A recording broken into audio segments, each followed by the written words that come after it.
All right, everybody, welcome to the show. This is another episode of Real Estate Investing 365. I got Nick Giulioni with me today. He's a California investor and does a lot of his investing out of state. Nick, how's it going? Hey, I'm doing very well. I appreciate you inviting me on. Yeah, Nick, no problem, man. Hey, so before we get started, let's just have a quick history of you. Where do you live now? What do you do? Where do you like to invest in? Yeah, so I grew up in Southern California where I met the love of my life. Ended up tricking her into moving up to the Bay Area here in the last year or so, and currently work as an e-commerce channel manager for a large tech company. We're dinks. We've got two dogs, and we're investing in the Indianapolis market predominantly right now. Okay, cool. So how long you been with this corporate job? So I've been with this particular company for about 2 years now, but I've been in the same industry for 8 years now. So coming up on that decade mark. And you're how old? 28 years old. 28 years old. All right, cool. And just moved to the Bay Area. So the Bay Area is awfully expensive. Not too, it's kind of hard to invest down there, huh? It's definitely difficult to invest here in the Bay Area, and we've actually made the decision that we're actually not going to buy our home here.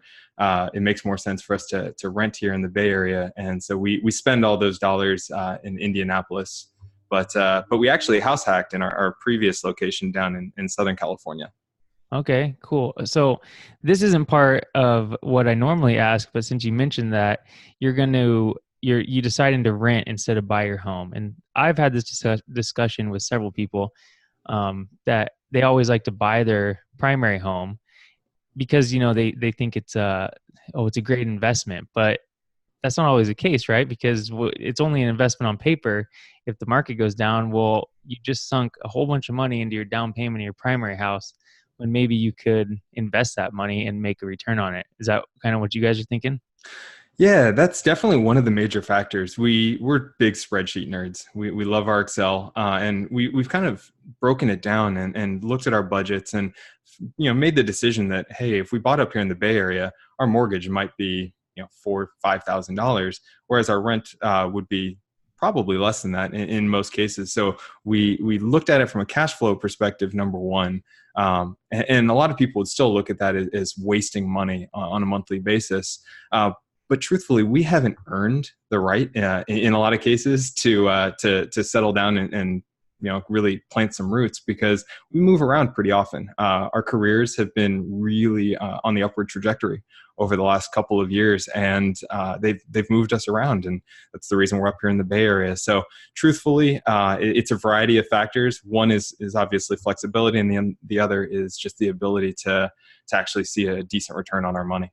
Yeah, no, that's smart. That's good. That's kind of what I like to do too. We're selling our house, our primary house, and I told my wife we're gonna rent for a while for the next couple of years because I just want to rent payment and I want to take all my equity and just buy more rentals. So It's a hard sell with the family, though. Just watch out. yeah, no, that's true. I understand, but I think I got her. I got her brainwashed to follow me where I want to go. So cool. So what got you started in real estate to begin with? You're a pretty young guy. What got you started? Yeah, truthfully, I was listening to some tech-related podcasts for my career, actually, and heard about one guy that was on there that had a different podcast and started listening in and learned a little bit about rental real estate. And that kind of moved me down the path. I expanded, found the Bigger Pockets podcast and learned about house hacking. And so that's actually how we got started. About a week before we were going to get married, this was just under 3 years ago, I asked my wife, hey, do you think it's going to be too much if we go check out a house? And she rightly told me that yes, it was going to be a little too much. And so we ended up going on the honeymoon, came back, and the house that we'd been looking at, this really rare house hack opportunity in Southern California, had dropped into our price range. So went and checked it out, and my wife hated it, but understood that it was probably the right decision in the long haul, and we ended up buying it. Okay, great. So for the listeners, what do you mean by a house hack? What does that mean? Yeah, so that is kind of a loose term in a lot of ways. A lot of people view it that you have to have your entire housing payment covered by the rents of other people living in the house along with you. We didn't view it that way. We viewed it as essentially subsidizing our ability to live in the home. So in this case, it was a mother-in-law suite that had a completely separate entrance to the house. So we were able to rent that out and have somebody cover a little bit more than half of our mortgage while we lived in the larger, nicer portion of the house. A lot of people do house hacks in duplexes, triplexes, quads. But this was a little different. Down in the part of Orange County we were living in, there weren't a lot of multifamily options. So this was kind of a rare opportunity. Okay, so that little house hack duplex type thing, you still have that right now? I do. It's actually rented out both the upstairs and downstairs now. So if any of your listeners happen to be in Orange County looking for a house hack, you let me know, because I got a good one for them, and it's been well taken care of. Okay, so we're gonna dig a little deeper on this deal, since this was your first deal, and I know you've done plenty more deals since then. But so since this was going to be your primary residence, what type of loan did you get for this property? Yeah, so in this case, we were really lucky. We were able to do a 20% down loan, but actually a large part of that 20% was helped out by our families, who essentially carried a secondary note for us. So it was just a conventional loan with the bank, and then we actually paid our parents back pretty darn quick on that one. Okay, good. Yeah, so you guys, that was nice that you're able to do that and actually do 20% down, so you're able to avoid some of the extra And finance fees and none of those PMIs. Truthfully, we were going to go that direction, but our families opted to help us out of the goodness of their hearts. Okay, great. Yeah, that's nice. So, um, how did you find this deal? Yeah, so this was a Zillow situation where I was looking at the different filters and was looking for something that either had mother-in-law suite, apartment, anything along those lines that would indicate that it was a potential house hack opportunity. And truthfully, I found maybe two within like a 20-mile radius. It was crazy just how few there were. So when this one actually fell within our price range, we were pretty thrilled, and worked with an agent who was probably a little greener than I should have been working with, but she was sweet. She helped us get in the door. Okay, cool. So, if somebody wanted to do the same exact thing, the the first thing, the reason why you bought this property is because you didn't know anything about real estate investing, and then you listened to a podcast and it had a guy on there that started talking about real estate investing. So you said, "Hey, that sounds intriguing." So then you listen to more podcasts, realized that you needed to find a realtor and you needed to buy something that would make you a little bit of money. So you just started looking for properties. You found this property, checked it out, ended up looking good, and you put an offer on it. Yep. Yeah, you absolutely nailed it. All right, sweet. So I mean that's some good basic steps for somebody that wants to get started. I mean, it's just pretty much just taking action, right? You have to go start looking, I guess. Yeah, you have to start actually getting out there, getting in some properties, seeing what's within your price range, and kind of figuring out if you can afford it, and really secondarily to that, how you can afford it. So we were probably not going to be able to justify buying a single family house in Southern California. It just didn't make sense from a dollars and cents perspective, but we really wanted to. So we ended up finding a way to do it through the house hack opportunity. Okay. Did you manage the tenants on your own, or did you get a property manager? I managed them. We got really lucky with a couple of incredible tenants, but when we moved away, we actually hired a property manager to take care of it for us. I wasn't willing to do that from a distance. Yeah. Okay. So was there any key factors that really stood out on you getting that deal? Like anything that you're really happy that that's the way it went, or what was a key factor you think about that deal? Truthfully, the key factor of us getting that deal is just how much deferred maintenance there was, and we really didn't know what we were looking out for. So it was really a rough deal early on from a cash flow perspective. We had dead rats and bats, and we had roof leakage within the first year when we thought we had a couple years left on that roof. We had plumbing issues that went out to the sewer line. It was really quite terrible from an initial perspective. But in the grand scheme of things, we fixed all these things. The house is appreciated incredibly. We made it an incredible home, and we've made well into the six digits on the deal.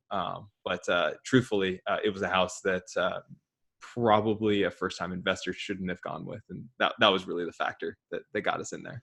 Right. Yeah. So you probably were able to get a little bit lower price on the property, and it made the numbers work because there Yep, was some deferred maintenance and such. absolutely. Okay. So, and what was a mistake that you made on the property, if Uh, there was any? yeah. The number one mistake was actually, and this is where our agent, being a little green, probably hurt us. We knew that there were some rodents in the house, and we were informed that when they tented it, which is pretty common in Southern California on every sale, that the rodents would be dealt with. Turns out that they were, but they weren't exhumed from the home. So things started to smell a little funky after a couple weeks after we moved in, and so that was not a cheap remediation. Oh man. Yeah, but overall, once that was all behind us, it was tough. It was really hard on a young marriage. But once we got past that, it just made us stronger, and now we know we can tackle whatever. Yeah, no, that's great. I mean, the main thing is that you got going and you got your first deal. And if you didn't get that first deal, you might not have moved on to all the other stuff you've done, right? So Yeah. that's great. Speaking of all the other stuff that you've done, where are you now? How many deals have you done? How many units do you have? Kind of give an overview. Yeah, so in total, I've done 8 deals. Currently, have acquired 45 doors, which I've all done in the last 2.5 years since I bought that single-family home, or the house hack I was telling you about. The majority of the homes, 43 of them, or 43 of the doors, are out in Indianapolis, where I've done a variety of different strategies to pick them up. My first one was actually a turnkey, which really helped me get my foot in the market. I've done a couple of burrs in there, but then I've also done a variety of different portfolio acquisitions. It really seems to be an inefficiency in the market, and have been able to really utilize seller financing to explode my growth in ways that just wouldn't have been possible if I was using traditional financing methods. Okay, wow, that's 2.5 years and 45 doors. That's awesome. Not a lot of people can do that, so that's pretty cool. So I'm going to unpack that a little bit here. Um, you decided to go to Indianapolis. How did you stick on Indianapolis? Well, a couple factors played in there. Number one was actually that initial podcast that I found in real estate really talked a lot about Indianapolis, so that got my mind turning there. I've got a couple family members out there, which is pretty cool to get to go out there and see family when I go and visit my properties. And then third is affordability, from a rent to value ratio. It's just an absolutely incredible market. If you are able to buy right, you can well exceed the 1% rule that's talked about pretty often on the different forums like Bigger Pockets, even into the 1.5-2% if you buy right and are willing to really put some work into the property. What do those rules correlate to? Yeah, so when you're talking about the 1% rule, that is the rent divided by the value of the property.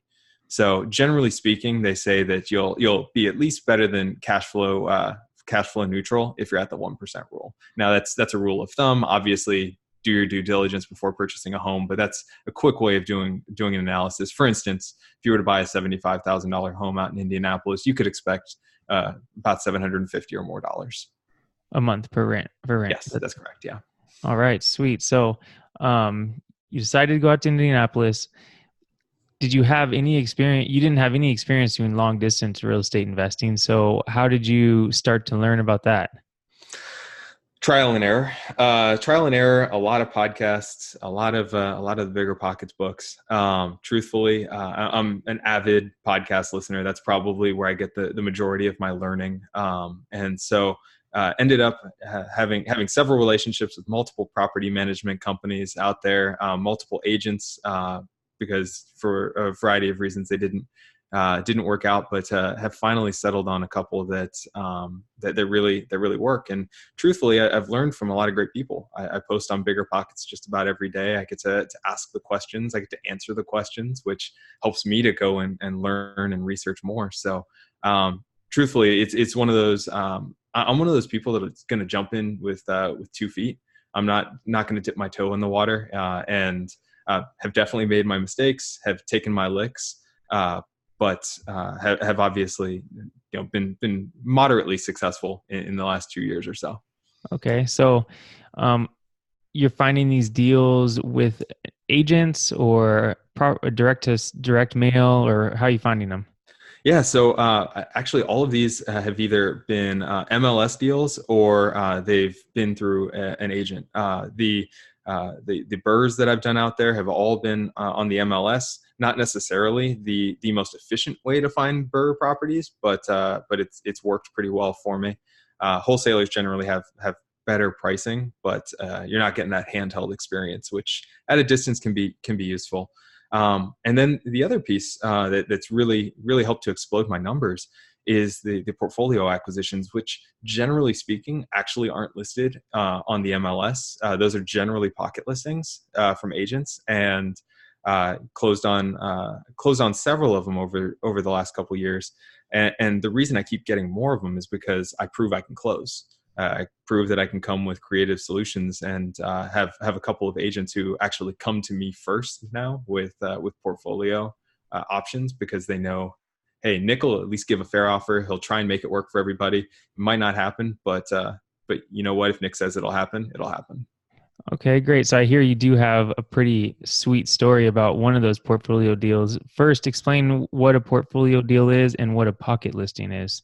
Yeah. So a pocket listing is a an opportunity or a deal that an agent has that hasn't actually listed it out on the market. So they generally will hold it for certain buyers that they believe are more likely to close.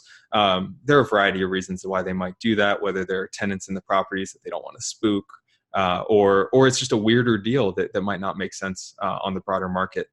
Um, and I think you asked what a portfolio is as well. Hmm. That is essentially, what I've built up over the last a couple of years. We've talked about the 45 doors. That's my portfolio. So it's a collection of properties that aren't necessarily, but could be apartments. In this case, it was a bunch of singles, doubles, and one triplex that are all being sold in one lot versus one by one. Okay, so tell me the story about pick one of the portfolio deals you've done and tell me a story about it. Yeah, so I'll tell you about my most recent deal. This was kind of the cherry on top of my career so far. It was actually a 32 unit deal that was made up of 19 properties. I went in with a partner, and we ended up purchasing it for 2.2 million. They ended up taking down 7 of the doors through traditional means, and I took down the remaining 25.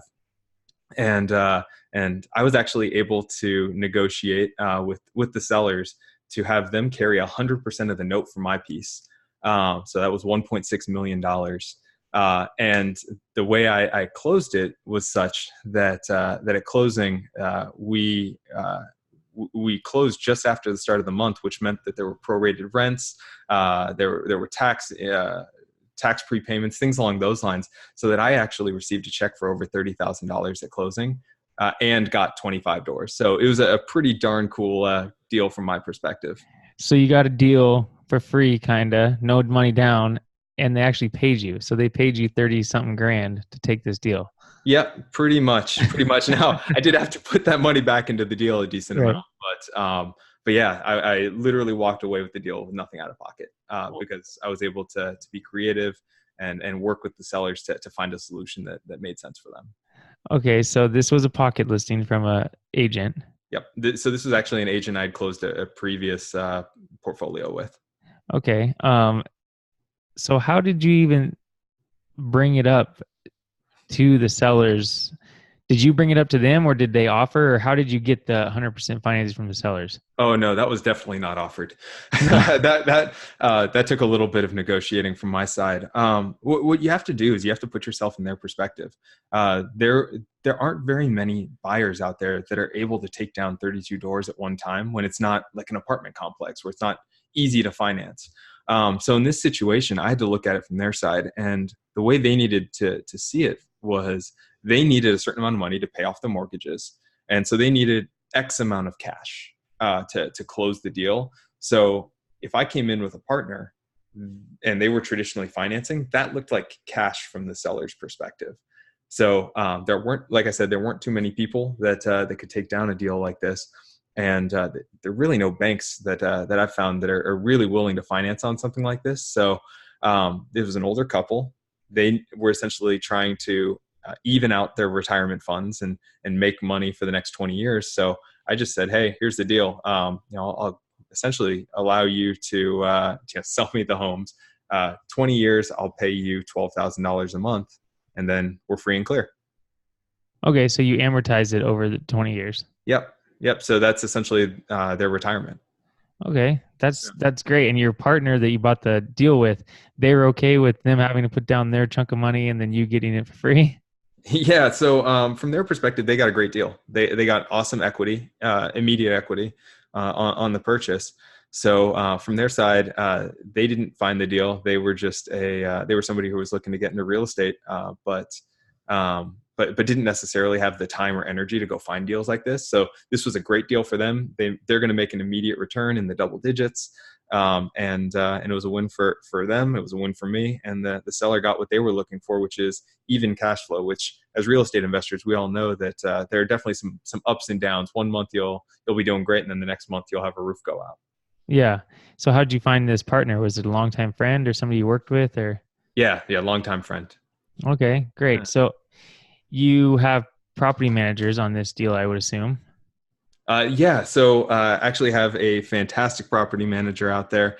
Helped him just about 8 months ago, 9 months ago, open up his doors. He's an agent out there, and we were both complaining about this other property management company. He said, "Hey, I think I can do it better." And I said, "You know what? I think you probably can. You got some hustle. You're not fat and happy, kind of like this other company." And so actually moved all my properties over to him. We help to align incentives a little better than most property management companies are set up, and he's absolutely killing it. He set a goal to have 100 doors by the end of this year, and I think he's up to like 150. He's going to blow his number way out of the water. Oh, that's cool. Yeah, that's kind of the type I like to look for too. Is like sometimes the established companies are the ones to go with because they have their systems in place and everything, and they've experienced a lot. But at the same time, like a new agent, if you find the right one, they're real hungry. They haven't got deals, so they want to work their butt off to really make stuff happen. So sounds like that's how it worked out for you. So that's Absolutely. awesome. I won't claim that there haven't been growing pains, but this guy hustles. So yeah, if you guys need a recommendation, don't hesitate to reach out.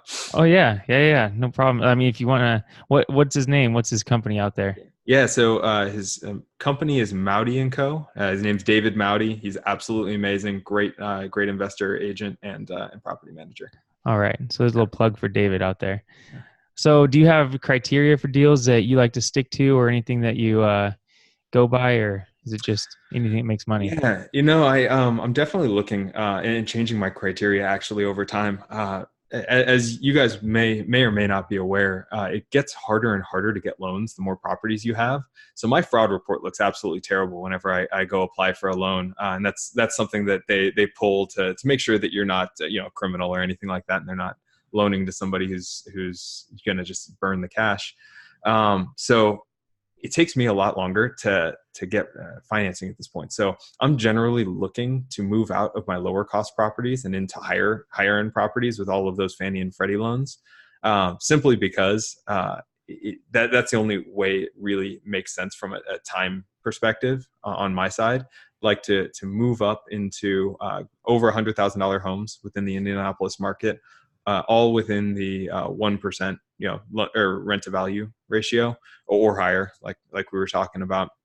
And in the long term, actually looking to move up into the apartments. I think that's a nice consolidation. But generally, I'm moving up in class. I started kind of in the C plus B minus range, and over time have been moving up more towards the B plus, and even the A minus range, and liking the tenants that I'm getting there a little bit more. Yeah. Okay. So, like per door profit, do you have a goal for that or a cash on cash return goal? I probably should. At this point, what I'm trying to do is be at minimum cash flow neutral, and in a lot of cases have the seller carry the note.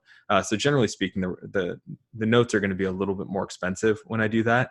But in the long term, as long as I'm breaking even, once you take into account vacancy, repairs, capex, all of those factors, That's really what I'm looking at. And generally speaking, I'm doing significantly better than that in the $100, $200 a door range. But as long as I'm able to secure long-term financing in the deal, then I'm a little less picky at this point. Okay. Yeah. So as long as it meets, um, and you can pay for all your expenses, Yeah. you're kind of planning on, the debt pay down Yep. of the notes, and that's kind of how you're going to gain your value and Yep. appreciation over time. Appreciation, inflation. I mean, every time inflation goes up another point, that's money in real estate investors' pockets that are leveraged. So I tend to believe that inflation's not going away anytime soon. Yeah. Okay. Great. All right. Well, so you kind of already went over this next part, which is kind of where you're headed. So you're headed towards bigger, like small to medium sized apartment complexes is the direction you want to go. Yeah. Yep, that's correct. Yeah, I'm starting to do some underwriting on those kinds of deals. I got a couple partners that I want to work with that are looking to do those along with me. And truthfully, where I'm headed, I'm going to get up to 100 doors. I'm going to get up to $100,000 of rental income top line per month. That's kind of my long term goal. And then more immediately hoping to hit that FI number where retirement is optional. I've got a really cool job, like what I do. But should that ever change, would like to have the flexibility to walk away. Yeah, that financial independence is key. And that's what I'm looking at right now too. So I'm close, but not quite there yet. So I think you're closer than I am. no, I don't know. You got 45 doors, so doing awesome. Okay, cool. So next 5 years, I'm gonna be looking for Nick here to have 100,000 in gross rental income. I assume that's acceptable, right? That's a fair goal. Yeah. Okay, Yeah. cool. So, what are some resources that you like to use? Resources as far as like, where do you like to learn the most about real estate? Is it podcasts or books or um, Yeah. blogs or forums? Where would that be? Yeah. So this is kind of just a baloney answer. But I'm going to just say bigger pockets in general. If you guys are listening to this and you're not involving yourself in bigger pockets, you're really wasting your time and opportunity. There are podcasts there if that's how you like to learn. There are books that are absolutely fantastic. I've read every single one of them. They're awesome. The forums on there are fantastic. You can basically look for any question that you might have. Somebody's asked it. So you don't have to be the dumb guy in the room asking the question. You can just kind of see all the answers, or you get to go up there and answer questions, which makes you learn it yourself. And then on top of that, networking. I've made a ton of friends who I text, I call, I email every single day through Bigger Pockets. So really, that's the number one resource that if you're looking to do stuff in real estate, that's where you need to be. Yeah, no, I agree. Bigger Pockets is it's growing so big and it's endless resource for real estate investing knowledge. It's just nonstop. So that's a good resource to have. More than you can ever learn. More, yeah. I mean, there's people on there that have done, 5,000 units. They have $500 million in properties. And there's people like you and me that have, a handful. And then there's people that haven't done any. So it's a great place to great place to go. So do you have a favorite app? Anything that makes life way easier? One favorite app that's better than all the rest? I do. It's called OmniFocus. It's a project manager, to-do list application. Like, I think Todoist on steroids, reminders on steroids. There is absolutely no way that I would have been promoted multiple times over the last couple of years, acquired several millions of dollars of real estate, and been nearly as good a husband, friend, family member if I didn't have that application. I'd basically dump my brain into there and I just do whatever it tells me to do. What was that called again? OmniFocus? OmniFocus. I'm going to download that thing tonight because that is a struggle I am dealing with right now with everything we got going on. And I'll plug David Sparks right now. His Max Sparky. This is one complex application. So he does like a big training on it, and you can buy how to actually use it effectively and really dump your brain effectively. It really helped to allow me to sleep at night, honestly, because I was constantly waking up with things I needed to get done. I don't need to do that anymore because my brain has already been dumped. Yeah. Wow. Okay. Well, that sounds like a great app. I'm check it out. Okay. What's some best advice you have for somebody just getting started in real estate? Yeah, two kind of related things. Essentially have reserves, have more than you think you're going to need. Things are going to go wrong, particularly in your first deal. Even in your second and your third, eventually it starts to even out, and the cash flow from one kind of helps you with the others. But things are going to go wrong. Be prepared for it. We definitely weren't ready in our first house hack. We got lucky. We got lucky that we were well paid and could cash flow a lot of the issues ourselves. But it could have been a bad situation. So be prepared from that perspective. Don't cheap out. Do it the right way, and make sure that the people that are helping you, that do things for you, are well compensated. It all comes back around. Your reputation is everything. And if people are well compensated when they work with you, they're going to want to work with you again in the future and bring you opportunities. Yeah, that's a great tip. Yeah. And that's good too, because a lot of podcasts and different things you listen to, you sometimes get the feeling that everything's all peaches and roses out there and these people are making money left and right. But, there is some things that can come up and bite you. So definitely having the reserves and doing your due diligence is great advice for sure. Absolutely. Oh, and always get the main line checked. The main line, this main sewer line? Always get it checked. If you can't afford to do it, you can't afford to buy the deal. Yeah. Okay. Why? Because you could have some big issues, right? And it's a big ordeal to tear it out and go to the street and. Absolutely. Yeah. That's, I know I just got hit with a $7,000 one. I had a friend that got hit with a 15. Like it can get rough. Yeah. Okay. Great tip there. Yeah. Okay. So a mindset tip. What's something that sometimes, you're just feeling down, you're not feeling motivated, you're kind of losing your interest or you're focused. What's something you do to get realigned and back on track? Yeah, so it's something I do every single day, actually. I do it first thing. Once I hit the office, I get there nice and early. I've got some time before everybody else gets there. It's just to write down my goals and 3 things I'm thankful for. It really helps to align me of why I'm doing what I'm doing, kind of what steps I need to take to get there. And we all deal with hard things on a daily basis. If you remember why you're dealing with it, why you're doing what you're doing, it makes it a whole lot easier, because your goals are, once you've defined them, once you make them an inevitability, they're going to happen. So it's just a matter of keeping your eye on the ball and really going and getting them. Yeah, that's great. Okay. So what about influencers or somebody online that you like to follow and take after? So yeah, I'm a really bad millennial, truthfully. I'm not much for social media, but I guess the closest thing that I have to stalking somebody online that I really appreciate is actually David Green. And don't tell anyone here, but I was able to sneak my way onto his mastermind and quickly worming my way into his circle a little bit. All right. Yeah, that's great. David's a awesome dude to follow, and hopefully we can all be like him someday. Absolutely. Okay. So, Nick, is there anything else you'd like to add? Anything else, final closing advice or tips or anything? Yeah. I guess kind of the number one thing that I have to share is to really have empathy.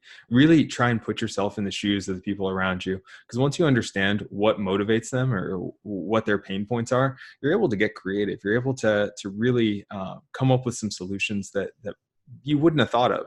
It allows you to negotiate on the actual important points. So just really stop and try and interact with and learn from the people around you, because you never know what kind of opportunities are going to come from that.